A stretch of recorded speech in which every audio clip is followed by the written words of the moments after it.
बिस्मिल्लाहिर्रहमानिर्रहीम। अजीज़ तुलबा, हमारी आज की discussion electrical resistivity of metals के बारे में है। तो इसमें भी बुनियादी कंसेप्ट जो है वो फ्री इलेक्ट्रॉन थ्योरी के साथ लेके चलेंगे इलेक्ट्रिकल रजिस्टिविटी को एक्सप्लेन करने के लिए। सबसे पहले हम इसका कुछ बेसिक बैकग्राउंड जो है उसको स्टडी करेंगे कि इलेक्ट्रिकल रजिस्टिविटी जो है वो बुनियादी तौर पे क्या चीज़ है, और उसके बाद जो है वो उसके फर्दर डिटेल इम्पैक्ट देखेंगे कि उस पर किस किस चीज़ का पॉसिबली इम्पैक्ट हो सकता है। तो पहले हमने ये देखना है कि रजिस्टिविटी क्या है। So resistivity is measure of resistance of a given size of specific material to the electrical conduction. इसमें से जब इलेक्ट्रिकल कंडक्शन होती है तो वो स्पेसिफिक पार्ट जो है मटेरियल की इसका स्पेसिफिक साइज जो है वो कितनी रेजिस्टेंस शो करता है। रजिस्टिविटी को स्पेसिफिक इलेक्ट्रिकल रेजिस्टेंस भी कह सकते हैं। जैसे हम कल एक लेक्चर पढ़ रहे थे स्पेसिफिक हीट का, तो हीट कैपेसिटी और स्पेसिफिक हीट कैपेसिटी में जो डिफरेंस था, बिल्कुल उसी तरह रेजिस्टेंस और रजिस्टिविटी में भी डिफरेंस है। रेजिस्टेंस जो है वो साइज पे डिपेंड कर सकती है, लेंथ पे डिपेंड कर सकती है, एरिया ऑफ क्रॉस सेक्शन पे डिपेंड कर सकती है।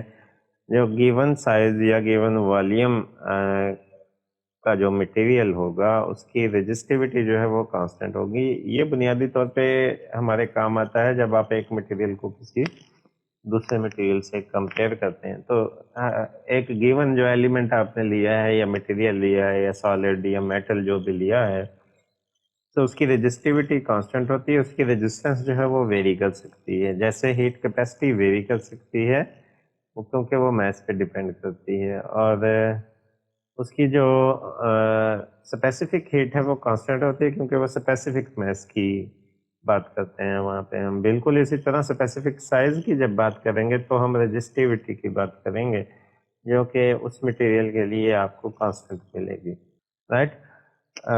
सो वो कहता है although material resist the flow of electrical currents, some are better conducting than the other. Resistivity जो फिगर है वो कंपैरिजन के लिए हम इस्तेमाल कर सकते हैं। वो हमें बताएगी कि कौन सा जो है वो ज़्यादा रजिस्टिव है as compare to the other material. So material that conduct electrical current easily are called conductor and have low resistivity. So ये स्ट्रेट फॉरवर्ड बात है। जिनकी कंडक्टिविटी ज़्यादा होगी उनकी रेजिस्टिविटी जो है वो लो होगी। तो कंडक्टिविटी कंडक्टर्स की ज़्यादा होती है तो उनकी रेजिस्टिविटी जो है वो लो होगी। इसी तरह अगर आप रिवर्स केस देखें तो जो अच्छे कंडक्टर नहीं हैं तो उन्हें हम इंसुलेटर कहते हैं। तो उनकी इलेक्ट्रिकल कंडक्टिविटी बहुत लो होती है, लेकिन उनकी जो इलेक्ट्रिकल रेजिस्टिविटी है वो बहुत हाई होती है। ठीक है, सो कंडक्टर की रेजिस्टिविटी लो होती है, इंसुलेटर्स की रेजिस्टिविटी हाई होती है। सो इन कंपैरिजन अगर आप दो मटेरियल का कंपैरिजन करेंगे तो जिसकी रेजिस्टिविटी लो होगी वो अच्छा कंडक्टर होगा।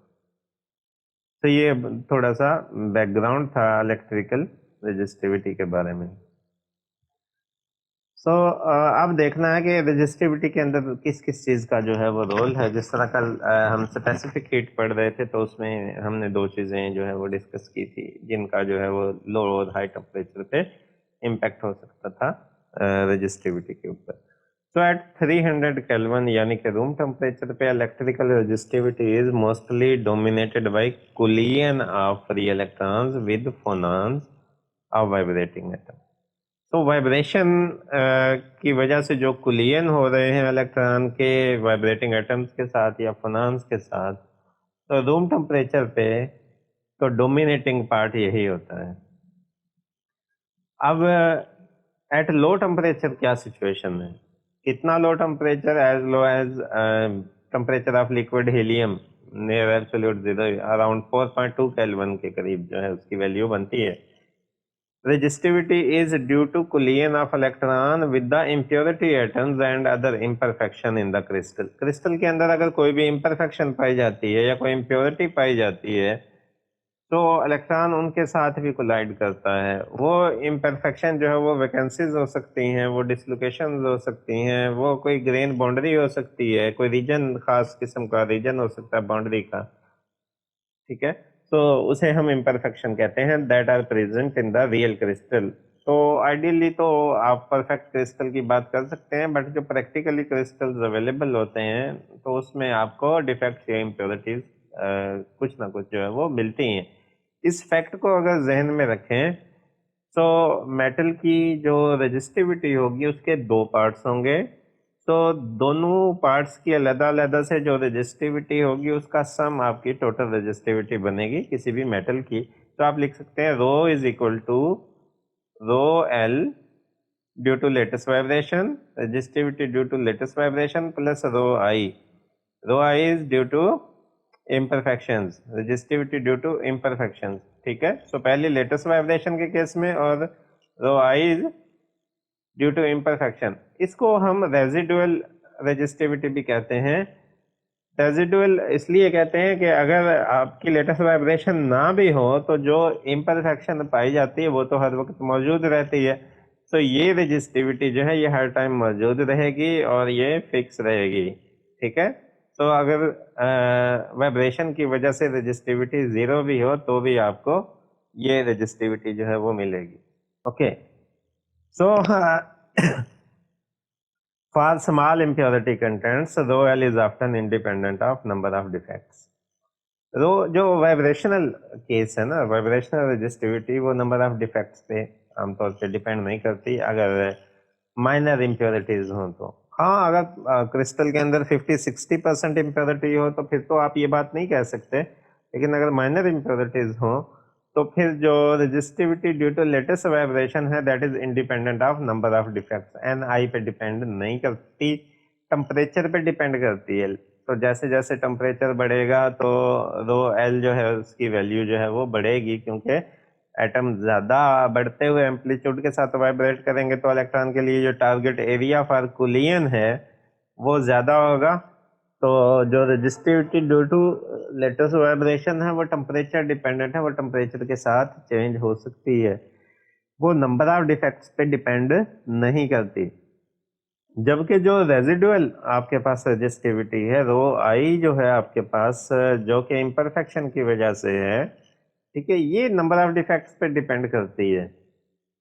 जितने डिफेक्ट्स ज़्यादा होंगे तो उतनी कोलिजन या स्कैटरिंग जो है इलेक्ट्रॉन की फ्रॉम द डिफेक्ट्स या इम्परफेक्शन वो ज़्यादा होगी। तो ये नंबर ऑफ डिफेक्ट पे डिपेंड करती है, लेकिन इसका टेम्परेचर से ताल्लुक नहीं है। एज आई हैज़ के रूम टेम्परेचर की अगर आप बात करें तो ऐसा टेम्परेचर नहीं है जो डिफेक्ट्स इंड्यूस कर दे। कि बहुत हाई टेम्परेचर हो तो बात बदल सकती है, लेकिन अगर आप रूम टेम्परेचर की बात करते हैं तो फिर ये टेम्परेचर डिपेंडेंट नहीं है, ये जस्ट डिपेंड करती है कि आपके क्रिस्टल के अंदर कितने डिफेक्ट्स हैं। तो rho I is proportional to N I. N I क्या है? नंबर ऑफ डिफेक्ट्स है, ठीक है। तो ये जो इक्वेशन हम लिखते हैं rho is equal to rho L plus rho I, इसको आप कहते हैं मैथिसन रूल। मैथिसन रूल एक स्ट्रेट फॉरवर्ड रिलेशन है जो टोटल रेजिस्टिविटी को कैलकुलेट करने के लिए इस्तेमाल किया जाता है, जो कि बताता है कि टोटल रेजिस्टिविटी जो है वो resistivity due to lattice vibration और रेजिस्टिविटी ड्यू टू इम्परफेक्शन के सम के बराबर है। इसे हम कहते हैं Matthiessen rule. Okay, so Matthiessen rule जो है वो बहुत हाई टेम्परेचर पे जाके इसकी एक्यूरेसी जो है उस पर आपको इश्यूज का सामना करना पड़ सकता है, या बहुत ज़्यादा इम्प्योरिटी कंटेंट्स हों जिस केस में जाके दो एल बी जो है उसके ऊपर भी इम्पैक्ट आ जाए डिफेक्ट्स की वजह से, तो मैथिसन रूल जो है इसकी एक्यूरेसी जो है वो डिस्टर्ब हो सकती है। अदरवाइज ये एक्यूरेटली आपको इलेक्ट्रिकल रेजिस्टिविटी फाइंड आउट करके दे सकता है। बहुत हाई टेम्परेचर पे क्या हो सकता है, जब टेम्परेचर हाई होगा तो मटेरियल के अंदर खुद से डिफेक्ट्स प्रोड्यूस हो सकते हैं। तो खुद से डिफेक्ट्स प्रोड्यूस होंगे तो एन आई जो है वो कांस्टेंट नहीं रहेगा, तो रो आई जो है वो वेरी कर जाएगा, ठीक है। तो इसका कुछ ना कुछ इम्पैक्ट आपको हाई टेम्परेचर पे भी नजर आएगा, अदरवाइज नहीं आएगा। तो बहुत हाई टेम्परेचर पे मटेरियल के अंदर जो है वो डिफेक्ट इंड्यूस हो सकते हैं। तो डिफेक्ट्स बढ़ेंगे तो वाइब्रेशनल जो बिहेवियर है उस पर भी फर्क पड़ेगा। तो वाइब्रेशनल बिहेवियर पे फर्क पड़ने से रो एल की वैल्यू भी उससे चेंज हो सकती है।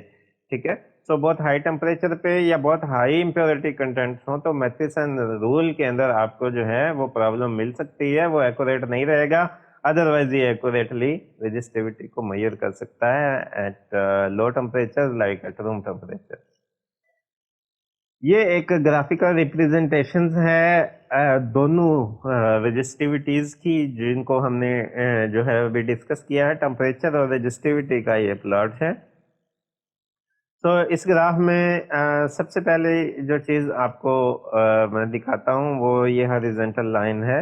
मेरे कर्सर पे फोकस कीजिएगा, जिसके साथ लिखा हुआ रेजिडुअल रेजिस्टिविटी। ठीक है, इसके साथ लिखा हुआ रेजिडुअल रेजिस्टिविटी। ठीक है, तो ये टेम्परेचर डिपेंडेंट नहीं है, इसकी वैल्यू जो है वो फिक्स रहेगी।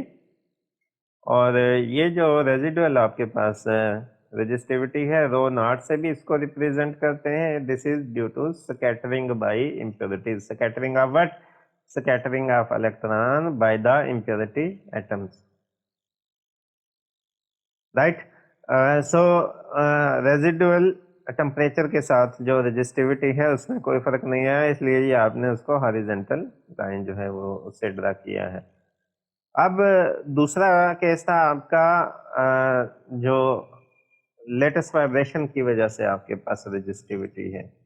ठीक है, तो उसका केस डिफरेंट है। सो हाई टेम्परेचर रेजिडुअल इंटर, यहाँ से आगे अगर आप देखें तो ये स्ट्रेट लाइन बिहेवियर जो है हमें मिलता है इसका। ठीक है, सो उसके लिए वो लिखता है rho P is proportional to T.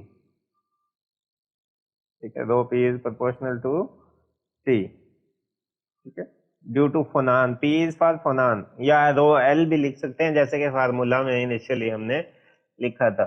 ठीक है, रो पी फॉर फोनान। ठीक है, फोनान वाइब्रेटिंग लेटेस्ट वाइब्रेटिंग एटम्स की जो एनर्जी होती है उसे आप फोनान कहते हैं। लेकिन लो टेम्परेचर पे जाके देखें, इसका बिहेवियर ऐसा नहीं है, ये स्ट्रेट लाइन नहीं है, ये कर्व्ड बिहेवियर है और rho P is proportional to T power 5 के बराबर है। सो ये एक स्ट्रेट लाइन ग्राफ नहीं है इसका, जो लेटेस्ट वाइब्रेशनल आपके पास रेजिस्टिविटी है। तो चूंकि टोटल रेजिस्टिविटी, रेजिडुअल रेजिस्टिविटी और इसका सम है, तो ये आप देख सकते हैं कि rho is equal to rho L plus rho I plus rho P का एक ग्राफ है। ठीक है, so rho not plus rho P भी लिख सकते हैं इसको, रो आई प्लस रो एल भी लिख सकते हैं, ये सारे इक्विवेलेंट हैं, राइट। तो इसका ग्राफ देखें तो ये जीरो से शुरू नहीं हुई, ये रेजिडुअल रेजिस्टिविटी से शुरू हुई। इसका मतलब जब टेम्परेचर जीरो था तब भी एक रेजिस्टिविटी मौजूद थी, इसीलिए इसको रेजिडुअल रेजिस्टिविटी कहते हैं। और ये जो रेजिस्टिविटी है ये scattering of electron from the impurities की वजह से है। ठीक है, लेकिन जैसे जैसे टेम्परेचर बढ़ा तो जिस तरह की वेरिएशन जो है वो रो पी के अंदर थी, वैसी वेरिएशन आपको जनरल रो के अंदर भी नजर आएंगी। सो यहाँ हम इस बात को समराइज करते हैं। At low temperature the scattering due to phonon is negligible. ठीक है, क्योंकि जब टेम्परेचर लो होता है ना तो वाइब्रेशन कम होती है एटम्स की, तो वाइब्रेशन कम होगी तो लो एनर्जी फोटॉन होंगे, तो फोटॉन से इलेक्ट्रॉन की स्कैटरिंग जो है वो लिमिटेड हो जाएगी, कम होगी।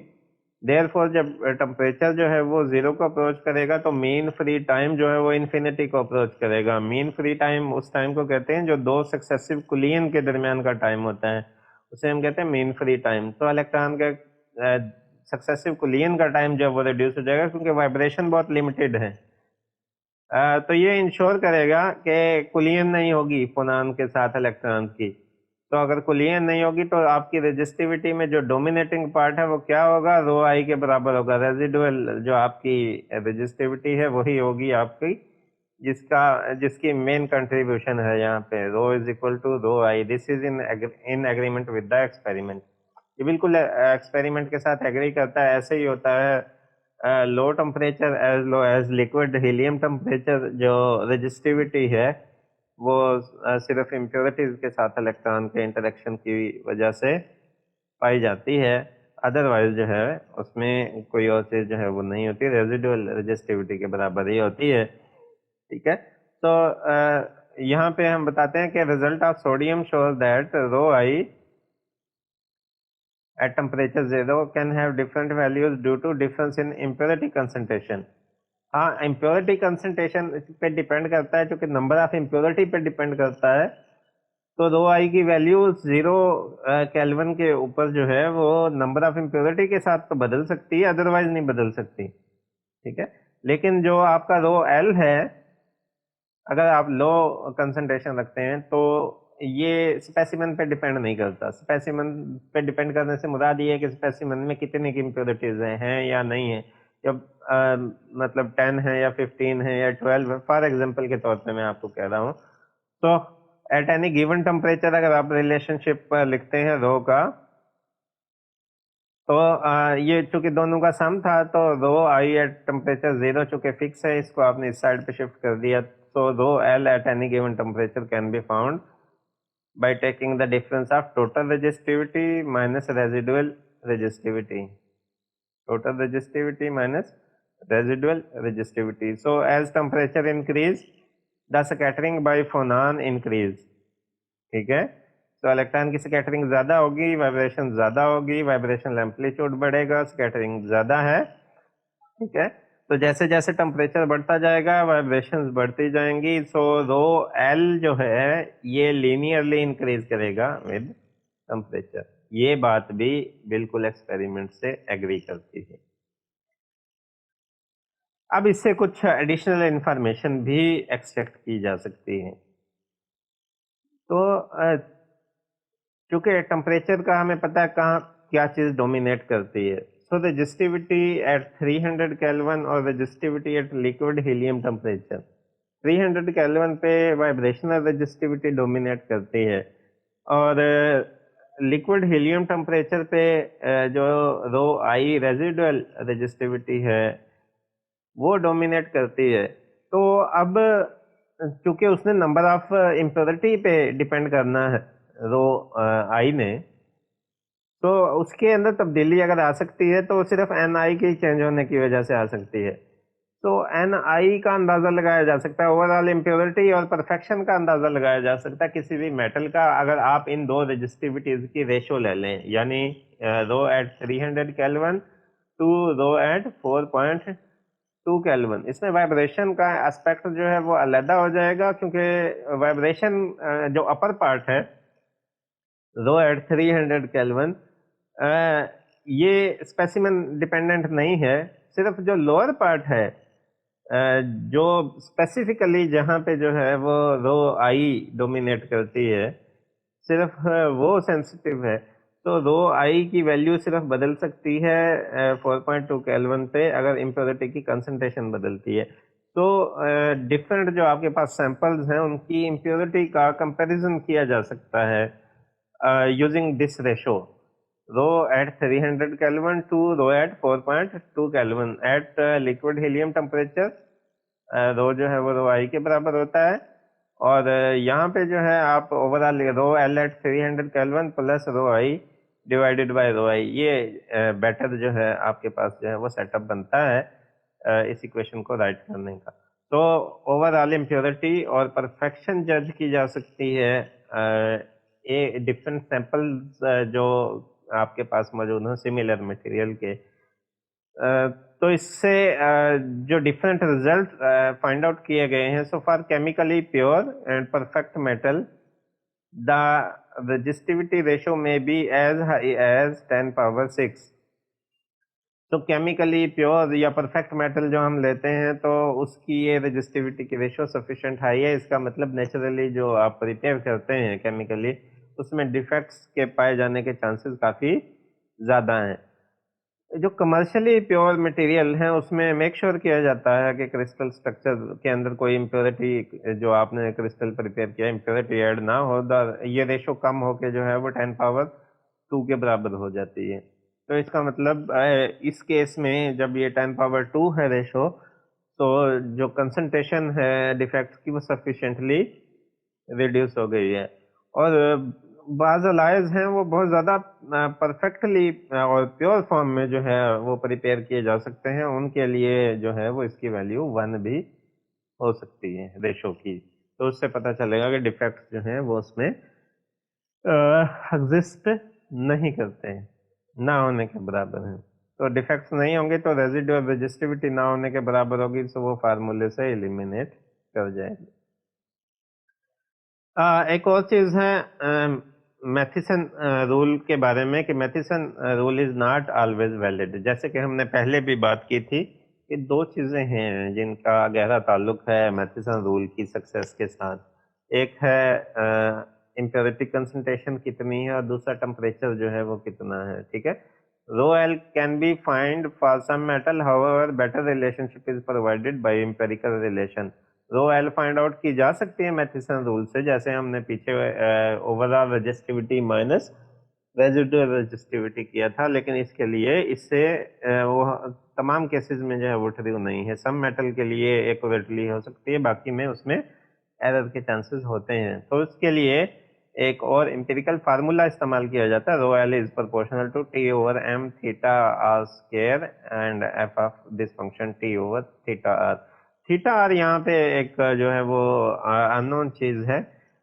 इसको जो है आमतौर पे हम डिबाई टेम्परेचर जो है वो कहते हैं। डिबाई टेम्परेचर एक डिबाई थ्योरी है बुनियादी तौर पे, जो कि थर्मल प्रॉपर्टीज को एक्सप्लेन करती है, स्पेसिफिक हीट को, इलेक्ट्रिकल रेजिस्टिविटी को मेटल के अंदर on the basis of free electron theory. तो उसमें डिफाइन किया गया था डिबाई टेम्परेचर को is the temperature of the crystal for highest normal mode of vibration. जो highest possible normal mode of vibration है एटम का, उस पे जो टेम्परेचर होता है मटेरियल का, उसको हम उसका डिबाई टेम्परेचर कहते हैं। उसको थीटा से जो है वो रिप्रेजेंट करें, theta R is close to Debye temperature of the metal. ठीक है जी, ये हमारी आज की डिस्कशन थी। मैं उम्मीद करता हूँ आपको इसकी समझ आई होगी। So thank you very much for your attention.